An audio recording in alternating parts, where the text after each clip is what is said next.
to the channel. So in the last video we got the engine bolted in, the mounts made, got a couple things cleared on the firewall. So today we need to go ahead and cut this section out so we can mount our radiator, and I need to work on the power steering pump, get them hoses figured out.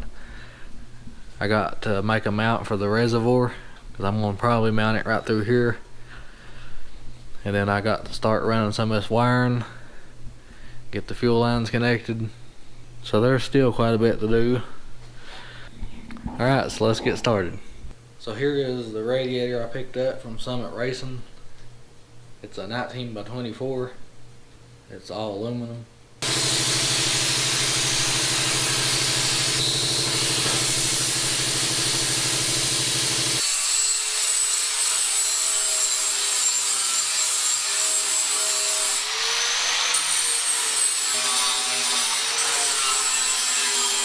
It looks pretty good on this side. The passenger side, it does need to go down a little bit. So as you can see, the bottom of this kind of goes up. So I need to cut this out and bend that down. That way the radiator will go on down a little bit. Then I need to take something to cut a hole out for the radiator cap. So I cut that piece out and bent it down, and now the radiator seems to fit good. I just got to cut that out for the radiator cap. Then I'll take a piece of metal and box that in. That way that's just not hanging down.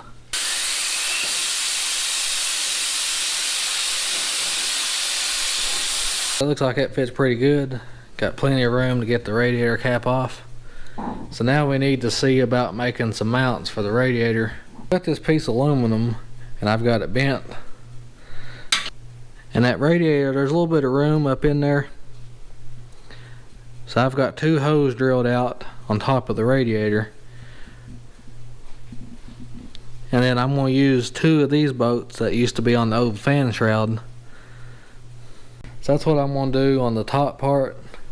The bottom part, I'll probably make some kind of bracket, kind of similar. So for the bottom, I bent this piece. And I'm going to put some padding down here in these corners. Just keep it from rubbing a hole in anything.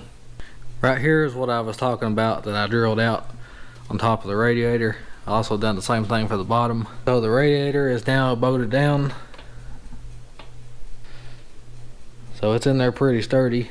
So now we need to figure out about mounting the condenser. I'm going to use the factory one from the XJ to make things a little bit easier. And I went ahead and picked up a aftermarket transmission cooler. And I got the transmission cooler mounted on the condenser. It comes with these little straps, kind of like zip ties. I've got some rubber pieces that go in between it. It's on there pretty sturdy. So on the condenser, it's got these little tabs, and they was bent down, and I bent them straight. I think I'll be able to bolt it somewhere on this cross member.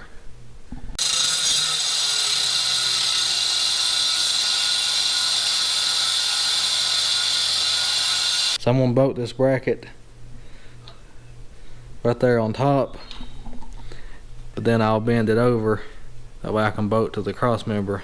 Okay, so there is the top bracket. So now I just got to do the same on the other side. I'm going to pull the radiator back out real fast so I can weld two bolts up so I can mount the condenser.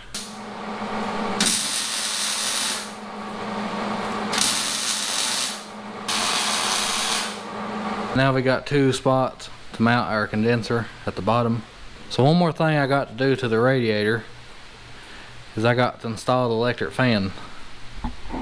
And this mounts the same way as the transmission cooler. You just stick these zip tie things right through the fins. Just be careful not to damage them. Alright, so I got the fan mounted. Okay, so before I go any farther, there's something I need to do. So as you can see, the passenger side exhaust manifold is pretty close to the unibody right there. So before I start hooking anything up, I'm going to pull the engine out one more time, because I need to get in there and notch that out, because right now I wouldn't be able to get the exhaust on at all. So I'm just going to notch that a little bit, and I'll weld something around it to make it solid. The driver's side looks pretty good, so there's a pretty good amount of room left around it, so I believe I'll be okay on the driver's side. Okay, so I got part of the unibody cut out, so I'm sure I'm gonna get comments saying I messed it up and everything. So here's my plan how I'm gonna box that in to make it strong. So I've got this piece of metal and it's got lips on it, and I cut that out that way I can slide that in there. And I'm gonna put a plate on top here too, just to have something else to weld to. And then I've got a plate to put at the bottom, and I'm gonna weld all that up. And that'll make it just as strong as it was, if not stronger. As you can see, that metal is a lot thicker than what the factory was anyway, so I don't think we'll be hurting anything there. And plus I've got the frame stiffeners welded on the other side, so I definitely don't think that's going anywhere. So I got the engine back in, and now I got plenty of room for the exhaust. Went ahead and put the radiator and condenser and transmission cooler back on. So now I'm gonna start putting stuff together. I went ahead and took the plate off. I'm getting ready to put the intake back on. I got some new gaskets, got everything tightened down. And I went ahead and bolted the hood on, just because I was curious to see if the hood will be able to shut. Right there, it's almost completely touching the brace on the hood.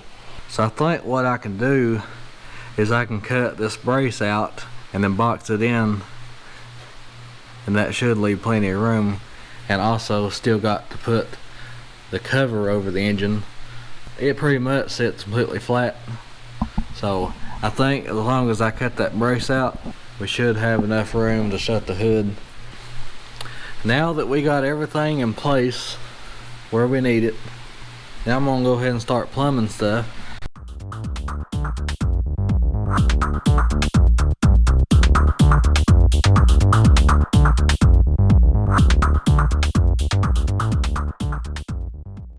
So now I'm gonna work on building a mount for the power steering reservoir. So I think I'm wanting to use a piece of angle iron, that way it'll slide down, and I'll probably mount it somewhere through here. And I also picked up these fittings to convert the power steering over to AN style. So here is the bracket I made. So that just sits right down in there. Seems to be pretty solid. I got the power steering reservoir mounted, got the hoses hooked up. So now I went ahead and put the harness together. I just got it sitting here right now, got everything plugged up. And I went ahead and hooked the key switch up and plugged up the instrument cluster, the interior fuse box. So I'm wanting to go ahead and hook a battery up, and I'm going to turn the key and see what happens. So I've got the key switch on, and right now the fuel pump is not kicking on. So I had to run a ground wire for the fuel pump, because when I was turning the key on, I noticed everything was working but the fuel pump. So I ran a temporary ground. Now we got fuel. Alright, so let's try this again.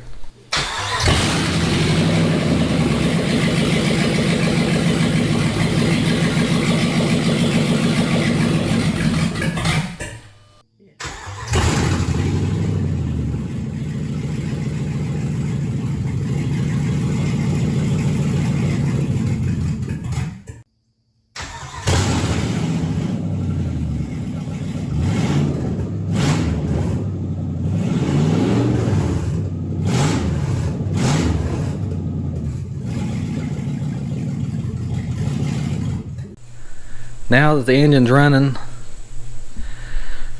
now I'm gonna go ahead and start cleaning the engine bay up. I got to mount these fuse boxes, and I think to make it easier, I think I will just run another battery cable over to this fuse box, the original one, and power it up. But because I still want everything inside the Jeep to work, all the original stuff from the Cherokee. So I need to go ahead and pull this factory instrument cluster out and make it where the Hemi want to fit in there. I've actually tried it before, it fits in there somewhat, but I'm going to have to modify a few things and make some mounts. That way it'll bolt down.